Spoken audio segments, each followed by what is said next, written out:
अस्सलाम वालेकुम स्टूडेंट्स, उम्मीद है आप तमाम लोग खैरियत से होंगे। मेरा नाम है उमर फ़ारूक और आप देख रहे हैं मेरा यूट्यूब चैनल। इस चैनल पर हम गुफ्तगू करते हैं लॉ लैट, लॉ गैट और LLB 4 ईयर के हवाले से। इसके अलावा हम इस पर चैनल पर गुफ्तगू करते हैं कुछ इंपॉर्टेंट लॉ टिप्स के बारे में भी। तो अगर आज की वीडियो के टॉपिक के बारे में हम बात करें तो ये बड़ा इंपॉर्टेंट टॉपिक है जो 2026 में अपना एडमिशन सिक्योर करना चाहता है, उसके लिए बड़ा इंपॉर्टेंट टॉपिक है। आज की इस वीडियो में हम बात करेंगे वो इम्पोर्टेंट मिस्टेक्स जो स्टूडेंट्स लैट टेस्ट की प्रिपरेशन के दौरान करते हैं, जिसकी वजह से उनकी जो प्रिपरेशन है वो सही तरह से नहीं हो पाती और वो स्कोर गेन नहीं कर पाते जो वो स्कोर गेन करना चाहते हैं। जो उनकी डिज़ायर होती है वो उनको पहुंच नहीं पाते। उन्होंने बहुत ज़्यादा तैयारी की होती है लेकिन उसके बावजूद भी उनके नंबर उस तरह कंफर्टेबल जोन में नहीं आते जितने उन्हें नंबर चाहिए होते, जिसकी वजह से उनके ये नंबर कम होने की वजह से उनका एडमिशन रह जाता है। चंद बड़ी इंपॉर्टेंट मिस्टेक्स हैं जिनको वो अगर अवॉइड करें तो वो अपने स्कोर अच्छे गेन कर सकेंगे।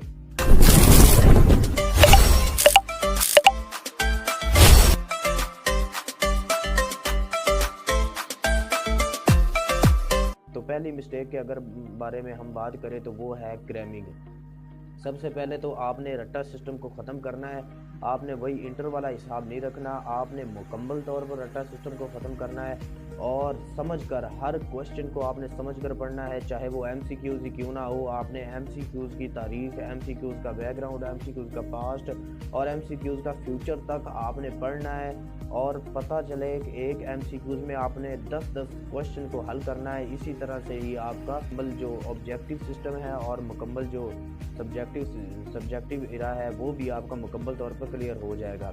लेकिन अगर आप रट्टा सिस्टम ही जारी रखेंगे तो आप इसमें ये आपको भूल जाता है। मोस्टली स्टूडेंट जो हैं वो रट्टा लगाते हैं और जब वो एग्ज़ाम सेल में दाखिल होते हैं तब जब उनके सामने वो MCQs आए हुए होते हैं वो MCQs नहीं होते लेकिन उन MCQ से रिलेटेड होते हैं, जिसकी वजह से बच्चे कन्फ्यूज़ हो जाते हैं और उनको पता नहीं चलता कि MCQs कौन सा है। अगर हम दूसरी बिग मिस्टेक की बात करें तो वो स्टूडेंट की बिग मिस्टेक होती है इम्पोर्टेंट सब्जेक्ट को वो तरजीह नहीं देते।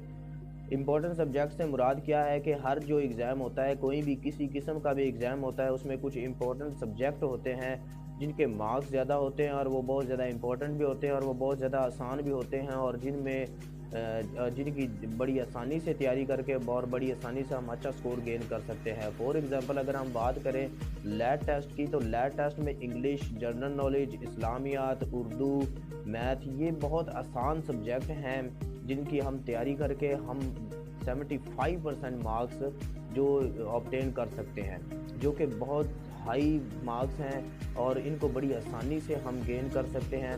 हम इंग्लिश की प्रिपरेशन रोज़ाना की बुनियाद पर करें, जनरल नॉलेज की प्रिपरेशन रोज़ाना की बुनियाद पर करें तो इस तरह, और इस्लामियात की क्योंकि ये सब्जेक्ट बहुत आसान होते हैं, इनकी हम डेली बेसिस पे अगर हम प्रिपरेशन करें तो हम इनमें बहुत अच्छा स्कोर कर सकते हैं।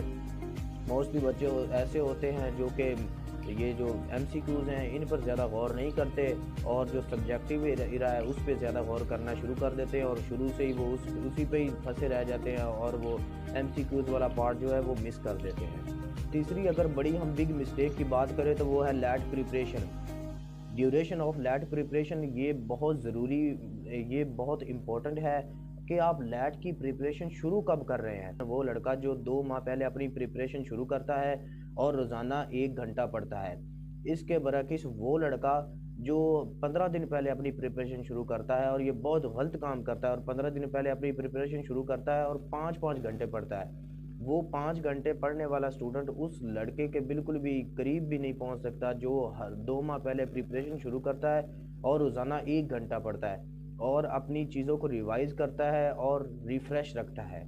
ये भी बहुत बड़ी मिस्टेक है कि बच्चे अपना लैट की प्रिपरेशन है वो देर से शुरू करते हैं।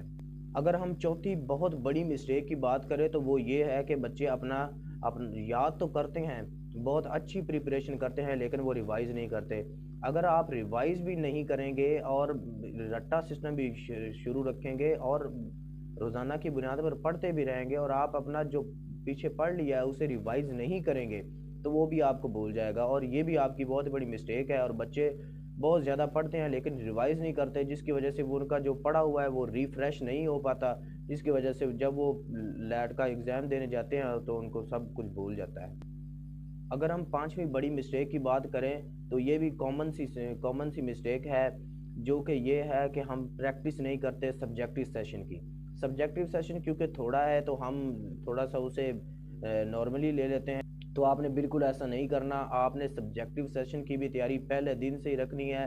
पहले दिन से ही आपने कोई भी टॉपिक ले लेना है, कोई भी किसी भी हर टॉपिक किसी भी लैंग्वेज में लिखे, कोई भी टॉपिक ले लें, आपने उस पर लिखना ज़रूर है। हर रोज़ कोई ना कोई किसी ना किसी टॉपिक पर ज़रूर रखें। देखें ना, एग्जामिनर भी यही चाहता है कि आप अपना कॉन्सेप्ट ज़ाहिर करें। अगर आप अपना कॉन्सेप्ट नहीं लेके जाएंगे तो आप वहाँ पर्सनल स्टेटमेंट कैसे लिखेंगे? आप वहाँ ऐसे कैसे लिखेंगे? आप जितनी भी प्रिपरेशन करके जाएं वहाँ ऐसे या पर्सनल स्टेटमेंट ऐसी आ जाती है जो आपने 9th 10th में या 5 क्लास में की होती है। उसी बेस पे ही आप वो जाके कर रहे होते हैं। उसके अलावा आपने लैंग्वेज जो भी चूज़ करनी है वो आपने अपने कॉन्सेप्ट के मुताबिक ही चूज़ करनी है। आपको जिस लैंग्वेज पे अच्छी ग्रिप है आपने वही लैंग्वेज इस्तेमाल करनी है, क्योंकि इसका भी बहुत ज़्यादा असर होता है।